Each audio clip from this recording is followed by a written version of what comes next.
This video is about security users in Nimbus.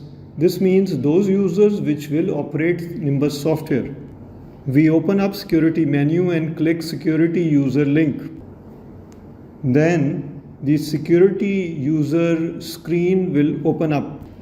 On the records tab, we can see all the users which are already created in the system. If we want, we can search the users based on a group. In this case, we find only those users which are attached to the selected group. For defining a new user, we click the new button. Here we select the group under which we want to create users. We have selected sales store group. Now all the rights of the sales store group will be assigned to this newly created user, or this user will inherit all such rights. We give a name to the user. After name we will give email address, and then we will give user login. This same email we will give as a login of the user. We will give the password and then repeat the password. If we want to see the password, we will click the icon, so we will be able to see what we have entered. We have an option to select a store out of available data. If we do not select a store and save the user, then this user will be considered a head office user.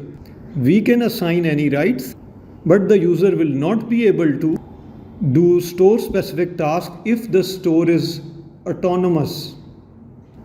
If we select a store, then this means this user is a restricted user.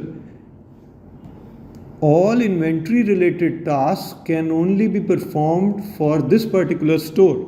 For example, if he wants to make an invoice, he can only make invoice for store 1 and cannot do it for other stores. Also, we have an option to allocate registers. If there is just one register on a store, then register selection or allocation will not make a difference.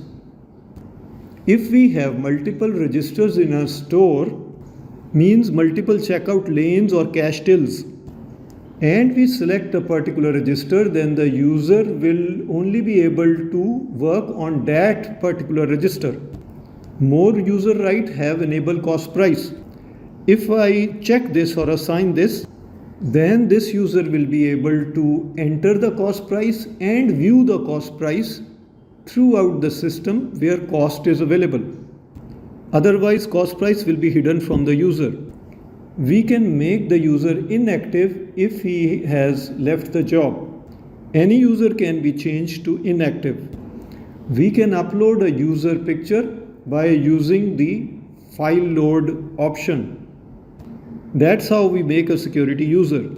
If we want to change data for any existing user, select that user and double click it, or after selection click the edit button. Now we see user data and we can make changes to it. We can change the password. We can give a new password and click the update button.